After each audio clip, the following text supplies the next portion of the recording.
63241463. Perkenalkan, nama saya Amalia Cahya Kamilati dengan NIM 63240941. Perkenalkan, nama saya Deswita dengan NIM 63241362.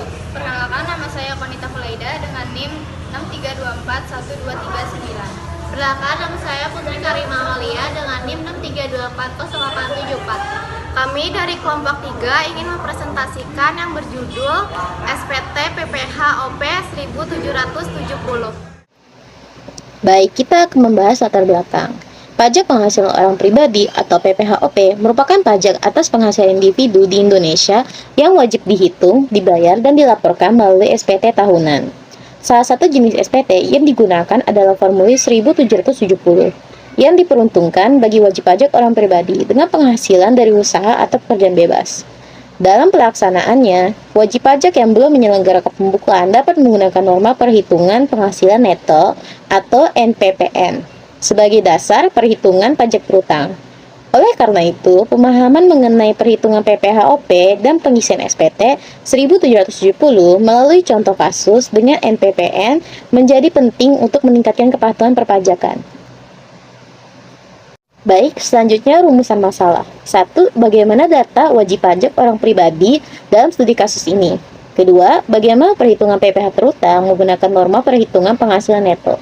Ketiga, bagaimana perhitungan pajak penghasilan orang pribadi SPT tahunan formulir 1770? Lanjut, tujuan. 1. Menyajikan data pajak dalam studi kasus wajib pajak orang pribadi.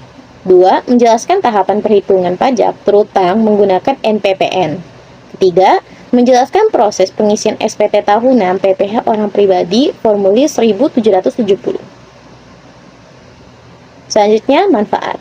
1. Memberikan pemahaman mengenai penghitungan PPh orang pribadi menggunakan NPPN. Kedua, menjadi referensi praktis dalam pengisian SPT tahunan PPh orang pribadi formulir 1770. Ketiga, meningkatkan kesadaran akan pentingnya kepatuhan perpajakan. Dalam studi kasus ini, data wajib pajak adalah sebagai berikut. Nah, beliau Bapak Rudi dengan NPWP 23-49-709-89-1123000. Statusnya kawin dengan satu tanggungan K1. Jenis usahanya usaha percetakan. Wilayah usahanya di Jawa Barat, tahun pajak 2024, peredaran brutonya 360 juta, norma penghasilan netonya 30%. Lalu ini perhitungan pajak, penghasilan neto dihitung menggunakan NPPN sebagai berikut. Penghasilan neto 30% dikali 360 juta sama dengan 108 juta. Penghasilan tidak kena pajak atau PTKP untuk kasus K1 adalah 63 juta. Penghasilan kena pajak atau PKP itu 108 juta dikurang 63 juta sama dengan 45 juta. PPh terutangnya 50% dikali 45 juta sama dengan 2.250.000. Pengisian SPT tahunan PPHOP formulir 1770. Berdasarkan hasil perhitungan di atas, pengisian SPT tahunan PPHOP formulir 1770 dilakukan dengan langkah-langkah berikut. Yang pertama, mengisi identitas wajib pajak. Kedua, mengisi jumlah peredaran bruto. 3. Mengisi penghasilan neto berdasarkan NPPN. Keempat, mengisi PTKP sesuai status wajib pajak. Kelima, mengisi PPh terutang. Keenam, menyampaikan SPT melalui e-filing atau ke kantor pajak. Kesimpulan, berdasarkan pembahasan mengenai perhitungan pajak penghasilan orang pribadi atau PPHOP menggunakan norma perhitungan penghasilan neto atau NPPN serta pengisian SPT tahunan PPh orang pribadi formulir 1770 dapat ditarik beberapa kesimpulan sebagai berikut.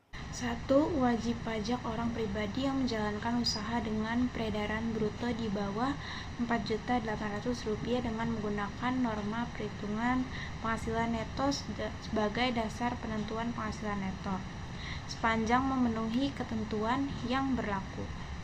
Yang kedua, penggunaan NPPN memudahkan wajib pajak dalam menghitung penghasilan neto, karena tidak diwajibkan menyelenggarakan pembukuan secara lengkap, melainkan menggunakan presentase norma yang telah ditetapkan oleh Direktorat Jenderal Pajak. 3. Berdasarkan studi kasus Bapak Rudi dengan peredaran bruto sebesar 360 juta dan norma penghasilan neto 30%, diperoleh penghasilan neto sebesar 108 juta setelah dikurangi PTKP sesuai status kawin dengan tanggungan 1, penghasilan kena pajak atau PKP adalah 45 juta. Dengan PPh terutang sebesar 2.250. 4. Pengisian SPT tahunan PPh orang pribadi formulir 1770 harus dilakukan secara sistematis dan sesuai dengan data penghasilan, pengurangan, serta perhitungan pajak terutang, agar tercipta kepatuhan perpajakan yang baik. Berdasarkan hasil pembahasan dan kesimpulan tersebut, saran yang dapat diberikan adalah sebagai berikut. Yang pertama, wajib pajak orang pribadi yang menjalankan usaha sebaiknya memahami ketentuan perpajakan, khususnya terkait penggunaan norma perhitungan penghasilan neto, agar perhitungan pajak dilakukan secara benar dan sesuai peraturan. Yang kedua, Direktorat Jenderal Pajak diharapkan terus meningkatkan sosialisasi dan edukasi perpajakan, khususnya mengenai pengisian SPT tahunan formulir 1770 bagi wajib pajak orang pribadi. Dan yang terakhir, penelitian atau penulisan selanjutnya disarankan untuk membahas perbandingan antara penggunaan NPPN dan pembukuan guna memberikan gambaran yang lebih komprehensif terkait efektivitas dan dampaknya terhadap beban pajak wajib pajak.